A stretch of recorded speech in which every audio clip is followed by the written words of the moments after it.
ఈరోజు మనం దక్ష యజ్ఞం మరియు సతీదేవి ఆత్మాహుతి గురించి తెలుసుకుందాము. సతీదేవి జననం, ప్రేమ మరియు వివాహం. దక్ష ప్రజాపతి బ్రహ్మ కుమార్తె సతీదేవి. చిన్నప్పటి నుంచి సతీదేవి శివుడిపై భక్తి పెంచుకుంది. శివుడు శ్మశానంలో తిరుగుతాడని, బూడిద పూసుకొని ఉంటాడని, రాజరికానికి తగిన వాడు కాదని దక్షుడు శివుడిని ఇష్టపడలేదు. అయితే సతీదేవి ఎప్పుడూ తన గురించి కఠోర తపస్సు చేసి శివుడిని భర్తగా పొందాలనుకుంది. అలానే పొందింది. దక్షుడు ఇష్టం లేకపోయినా ఈ వివాహానికి అంగీకరించాడు. దక్షుడి అహంకారం. ఒకసారి దక్షుడు ఒక గొప్ప యాగాన్ని నిర్వహించాడు. దానికి బ్రహ్మ, విష్ణువులతో సహా దేవతలు, మహర్షులు అందరినీ ఆహ్వానించాడు. కానీ తన అల్లుడైన శివుడిని మరియు కుమార్తె అయిన సతీదేవిని కావాలని ఆహ్వానించలేదు.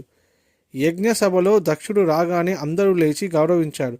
కానీ బ్రహ్మ మరియు శివుడు ఆయన మహోన్నత స్థానాన్ని కారణంగా లేవలేదు. అప్పటి నుండి దక్షుడు శివుడిపై మరింత ద్వేషాన్ని పెంచుకున్నాడు. సతీదేవి యజ్ఞం గురించి తెలుసుకున్న సతీదేవి ఆహ్వానం లేకపోయినా తన తండ్రి ఇంటికి వెళ్ళడానికి సిద్ధమైంది. శివుడు హెచ్చరించాడు. ఆహ్వానం లేని చోటుకు వెళ్ళడం సరికాదని, అది ఆహ్వానానికి దారి తీస్తుందని. శివుడు సతీదేవిని ఎంతగానో వారించాడు. కానీ సతీదేవి వినలేదు. తండ్రి కూతుళ్ళ మధ్య ఆహ్వానాలు అవసరం లేదని భావించి సతీదేవి శివుడి మాట వినకుండా తన తండ్రి యజ్ఞానికి బయలుదేరింది. దక్షుడి అవమానం, సతీదేవి ఆత్మాహుతి. యజ్ఞశాలకు చేరుకున్న సతీదేవిని దక్షుడు పూర్తిగా విస్మరించాడు. చివరకు అందరూ చూస్తుండగా శివుడిని అత్యంత హీనంగా దూషించాడు.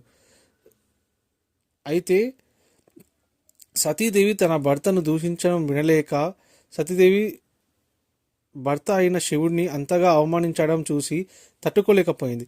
ఆ అవమానాన్ని తన దేహంతో భరించలేక సతీదేవి తన యోగశక్తి ద్వారా అగ్నిని సృష్టించి యజ్ఞగుండంలోకి దూకి ఆత్మాహుతి చేసుకుంది. తన దేహాన్ని దక్షుడి యజ్ఞంలో భస్మం చేసి తన భర్త గౌరవాన్ని నిలబెట్టుకుంది. సతీదేవి మరణం వార్త వినగానే శివుడికి తెలిసిన వెంటనే ఆయనకు తీవ్రమైన కోపం వచ్చింది. దుఃఖం మరియు కోపంతో శివుడు తన జటాజుటంలోని ఒక వెంట్రుకను పెరికి నేలను కొట్టాడు. ఆ వెంటనే ఆ నేల నుండి భయంకరమైన రూపం కలిగిన వీరభద్రుడు మరియు భద్రకాళి ఆవిర్భవించాడు. శివుడి ఆదేశం